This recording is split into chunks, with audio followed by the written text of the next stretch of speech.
طبعا بعد ما طلعت بفيديو من شوية وفاجئت جمهور الأهلي إن الأهلي هيشارك في كأس عالم أندية نسخة 2025. فحبيت أقلب دلوقتي في السوشيال ميديا، فجيت بقلب فقابلني مين فيديو للإعلامي عمرو أديب، وهو منهار وفي صدمة غير عادية. وبعد الانهيار والصدمة اللي اتكلم فيها واللي احنا هنتكلم فيها دلوقتي بيسخر من نادي الزمالك. طبعا قبل ما ابتدي الفيديو عشان الكلام هيبقى كتير في الموضوع ده، فقبل ما ابتدي الفيديو ما تنساش تجهز المشروب بتاعك عشان خاطر تركز معايا في الكلام اللي انا هقوله دلوقتي. وقبل ما ابتدي الفيديو ما تنساش تصلي على سيدنا محمد عليه افضل الصلاة والسلام. ودلوقتي اقدر اقول لك بسم الله الرحمن الرحيم. قبل ما اتكلم في الفيديو ما تنساش اللايك والشير، وما تنساش اللايك اهم حاجة. اهم حاجة اللايك، تدعمني يا جدع، انا عايزك تدعمني. ممكن ولا مش ممكن؟ عموما يلا نبتدي الفيديو. تصريحات الاعلامي عمرو اديب طلع بيقول الظاهر كده يا جماعه، الاهلي بقى من الحاجات الاساسيه في كاس العالم للانديه، لازم يشارك فيها، ودي هتكون المره الرابعه على التوالي للنادي الاهلي في كاس العالم للانديه. بيتهيألي ما شفناش ريال مدريد اتاهل 4 مرات قبل كده في كاس العالم للانديه ورا بعض يا جماعه. حد يقول للفيفا الاهلي لسه مغلوب من سان داونز بالخمسه، ازاي هيشارك في كاس عالم للانديه؟ يبدو ان الفيفا عايزه تفرح كل الاهلاويه بعد ما اتغلبوا بالخمسه من سان داونز، وبتقول لهم انسوا احزانكم وهتشاركوا في كاس عالم للانديه مع كبار اوروبا، واللي هيشارك فيها ليفربول وريال مدريد وتشيلسي ومانشستر سيتي، وهتلاقي صفوة أندية أوروبا بيشاركوا في 12 نادي من أفضل أندية في أوروبا هيشاركوا في البطولة الجاية اللي هيشارك فيها الأهلي. وإحنا يا زمالك خلينا في الكوارث بتاعتنا، ده إحنا لسه مغلوبين من إنبي وشكلنا مش هنوصل لدوري أبطال أفريقيا البطولة الجاية، ولا هنشارك حتى في الكونفدرالية. الزمالك من أسوأ لأسوأ، يعني الأهلي لو ما خدش بطولة أفريقيا السنة دي كده كده مشارك في كأس عالم للأندية، يعني ما عادش فارق معاه ياخد بطولة أفريقيا ولا لا. والله انا مش عارف الاهلي ده جايب الحظ ده منين، كل شويه يطلع حاجات جديده ويشارك في كاس عالم للانديه بلوشي. يعني بيشارك في كاس عالم انديه بلوشي. ويا بخت الاهلاويه، والله انا ليه ما كنتش طلعت اهلاوي، كان هيبقى مزاجي زي الفل، اتغلب بالخمسه من هنا والفيفا تفاجئني وتاهلني لكاس عالم انديه. والله حاجه تجنن وتخلي الاقرع يشد في شعره على اساس ان هو اقرع، يعني فعايز يشد في شعره. انت متخيل ان اعلامي زي عمرو اديب اللي كان طالع من يومين بيضايق في جمهور الاهلي عشان اتغلبنا خمسة من سان داونز، وطالع يقول دي حاجة اتعودنا عليها اربعات وخمسات وتلاتات؟ فاكرين؟ هو ده اللي كان طالع من كام يوم بيقول لك حاجة اتعودنا عليها في الاهلي ان هو يتغلب بالاربعات والتلاتات والخمسات. دلوقتي دلوقتي جات له الضربه ولا الرزعه جات له منين؟ من الفيفا، ان النادي الاهلي هيشارك في كاس عالم انديه. هو بقى ايه؟ طبعا خلاص يعني تقريبا فاضل له شويه وراسه هتنبت. اه والله العظيم راسه هتنبت. انت متخيل ان انا حسيت وهو بيتكلم ان هو مش قادر يستحمل الكرسي اللي هو قاعد عليه. والله العظيم ما كان مستحمل الكرسي اللي هو قاعد عليه، حاسس ان هو في كلام كتير عايز يقوله بس مكبوت يا عيني مكبوت.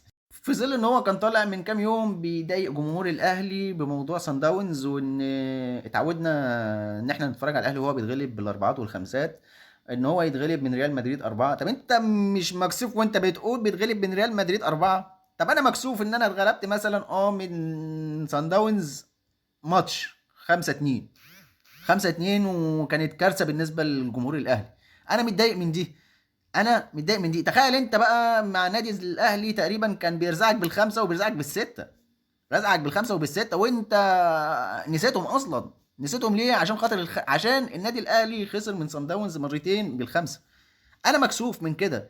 انت مش مكسوف وانت بتقول ان انا اتغلبت، ان الاهلي اتغلب من ريال مدريد اربعه؟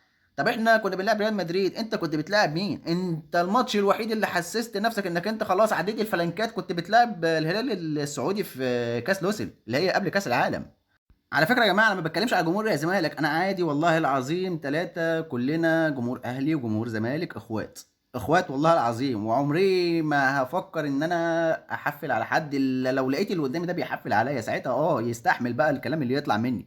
انما ما يطلعش اعلامي ليه كادر وليه جمهور وليه ناس بتسمعه وليه شخصيات محترمه بتسمع الكلام بتاعه او البرنامج بتاعه، يطلع يتكلم في موضوع اصلا هو مش طرف فيها، هو اصلا مش ليه ان هو يتكلم فيها بما انه هو زملكاوي. انت لما تيجي تتكلم كلم لو انت عملت الموضوع ده مع الاهلي، ساعتها اقول لك ماشي حقك. انما تيجي تحفل على نادي المفروض ان هو اتغلب 5 من نادي تاني من قاره تانيه، والنادي اللي في القاره التانيه النجمه الوحيده اللي موجوده على التيشيرت بتاعه انت السبب فيها.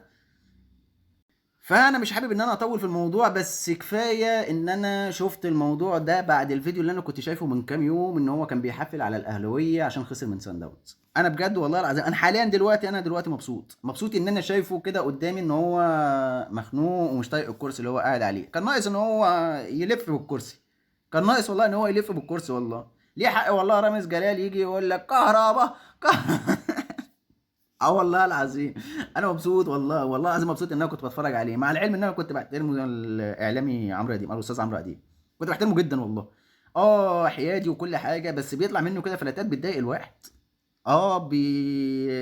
اعلامي محترم وبتحب انك انت تسمع له وبتحب انك انت تقعد قدامه وتفهم حاجات كتير. بس والله العظيم 3 انا كنت مبسوط فيه النهارده، حاسس ان انا واكل ديك رومي النهارده. والله حاسس ان انا واكل ديك رومي او خروف مشوي او كباب. والله العظيم حاسس ان انا جايب 2 كيلو كباب وعمال افت فيهم قدامي.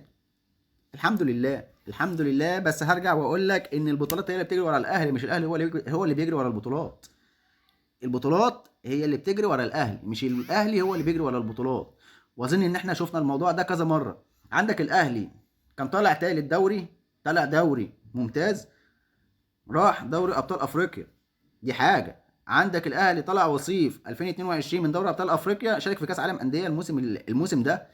في عندك دلوقتي الاهلي هيشارك في كاس عالم انديه عشان هو واخد دوري ابطال افريقيا 2021. يعني شوف الاقدار، شوف يعني قدر ربنا. وان هو فعلا على قد ما احنا كنا مخنوقين من الخمسه بتاعت سان داونز، وان فعلا ان احنا من جوانا محروقين لانها لتاني مره تحصل من سان داونز، انك انت قاعد متكتف، انك انت قاعد متكتف وانت بتتفرج على الاهلي وهو مش عارف يعمل حاجه في مباراه سان داونز، ويجي حاجه كده تجيلك كده من عند ربنا انك انت تفرح انك انت هتشارك في كاس عالم انديه زيك زي الوداد ده. يعني شوف سان داونز اللي هو كسب الاهلي 5 تقريبا، مش هياخدها السنه دي ومش هيشارك فيها اصلا، مع العلم ان انا محتاج ان هو يشارك فيها علشان خاطر لو كسبني في القاره 5 انا يا رب اقابله قدام العالم كله واعرفه قيمته. لان الاهلي ممكن يسهى شويه بس ما بينساش حقه فعلا. هو ده اخر كلامي في الموضوع ده. وطبعا دلوقتي وصلنا لنهايه الفيديو، وطبعا لو عجبك الفيديو ما تنساش تقول لي رايك في الكومنتات.